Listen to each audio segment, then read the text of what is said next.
अधिकारियों ने महिला अस्पताल व रेफरल अस्पताल का निरीक्षण कर जायजा लिया।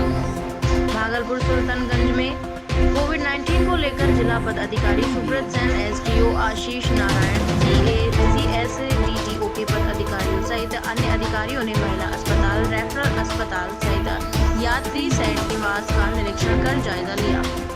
इस दौरान जिला पदाधिकारी सुब्रत सेन ने महिला अस्पताल पहुंचकर बेड की व्यवस्था को दुरुस्त करने के लिए अधिकारियों को निर्देश देते हुए रेफरल अस्पताल पहुंचे और प्रसव रूम में बेड की व्यवस्था को देखते हुए बेड बढ़ाने व ऑक्सीजन सिलेंडर की व्यवस्था दुरुस्त रखने की बात प्रभारी उषा देवी व हेल्थ मैनेजर चंदन कुमार को कहते हुए निर्देश दिए। साथ ही यात्री सेट निवास पहुंचकर सीओ शंभू शरण राय, बीडीओ अमर कुमार, कार्यपालक पदाधिकारी अभिनव कुमार सहित अन्य अधिकारियों को कोविड-19 के मरीजों को समुचित व्यवस्था देने की बात कहते हुए सख्त निर्देश दिए। इस दौरान जिला पदाधिकारी सुब्रत सेन ने मीडिया को बताया कि सदर अस्पताल, सब डिविजनल अस्पताल, रेफरल अस्पताल में नीचे अस्पतालों में सीएसी आइसोलेशन वार्ड में भी ऑक्सीजन की व्यवस्था कराई जा रही है। सुल्तानगंज में भी देखा गया कि आइसोलेशन वार्ड 15 बेड का ऑक्सीजन के साथ जल्द व्यवस्था की जाएगी। 15वें वित्त आयोग की जो राशि है उससे यह काम होना है। नगर परिषद के भवन में जो बेसिक काम होगा वह नगर परिषद कराएगी। अन्य स्वास्थ्य सेक्टर की जरूरत होगी वह पंचायत समिति के 15वें वित्त आयोग की राशि से होना है। जो पहले बीडीओ व माननीय प्रमुख के साथ बैठक कर इस बारे में जानकारी दी गई है। वैक्सीनेशन के लिए लोगों को जागरूक होना पड़ेगा। जो 18 वर्ष से 44 वर्ष के लोगों का काफी डिमांड है, वहीं 45 प्लस वाले लोग उतने जागरूक होकर वैक्सीन नहीं ले रहे हैं। दोनों वैक्सीन उपलब्ध है। किसी तरह की भ्रांति है तो कंट्रोल रूम में फोन कर भ्रांति को दूर कर सकते हैं। हम लोग फील्ड में रहकर भी कोई पदाधिकारी कोरोना से संक्रमण हुए हैं तो बहुत जल्द ही ठीक हुए हैं। 45 प्लस वाले जागरूक होकर वैक्सीन अपने अपने सेंटर पर जाकर वैक्सीन ले ताकि कोरोना महामारी से बच सके। अधिकतर 18 से 44 साल के लोग अगर बाजार में निकलते हैं तो संक्रमण होने का खतरा बना रहता है। इसलिए जागरूक होकर सबसे पहले उन लोगों को वैक्सीन लेने की जरूरत है। इसके लिए जिले के विभिन्न गाँव के लिए 21 वैक्सीन गाड़ियाँ निकाली हैं जो गाँव-गाँव जाकर वैक्सीन देने का काम कर रही हैं। वैक्सीन को लेकर स्वास्थ्य विभाग सहित पूरे प्रशासनिक पदाधिकारियों को जागरूक होकर लोगों को जागरूक करने की जरूरत है।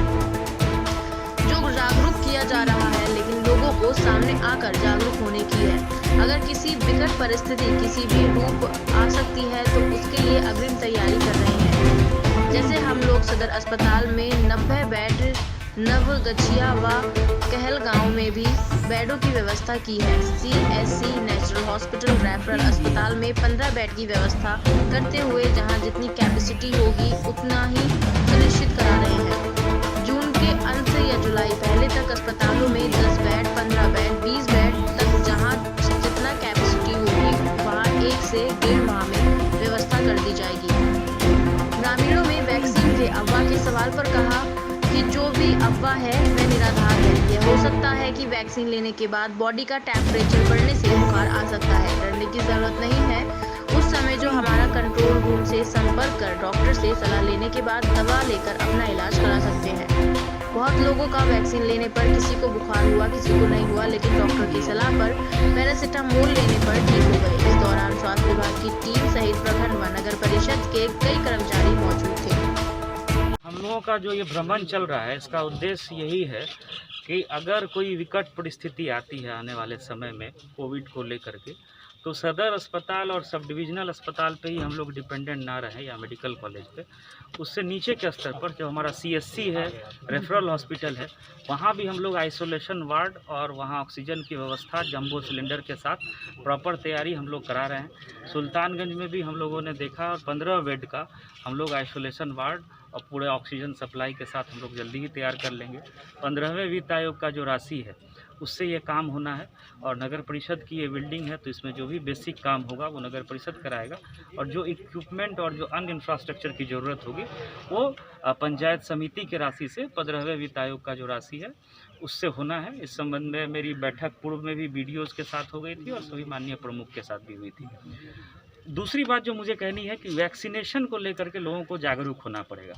18 से 44 साल में तो काफ़ी डिमांड है, लोग बहुत उत्सुक हैं, लेकिन 45 प्लस वाले में लोग उतने जागरूक होकर के वैक्सीन नहीं ले रहे हैं। उनको कोविशील्ड लेना है, कोवैक्सीन लेना है, ये उनकी चॉइस है। दोनों वैक्सीन हम लोग के पास अवेलेबल है। लोगों को आगे आना होगा। किसी तरह की अगर कोई भ्रांति है तो आप हमारे कंट्रोल रूम में हम लोगों के फ़ोन पे कॉल करके आप उस भ्रांति को दूर कर सकते हैं। हम लोगों ने सभी लोगों ने 2 डोज लिया है और यही कारण है कि हम लोगों के फील्ड में रहने के बावजूद भी देखेंगे अगर संक्रमण किसी को हुआ भी है, किसी पदाधिकारी कर्मी को, तो जल्दी ही ठीक हो गए।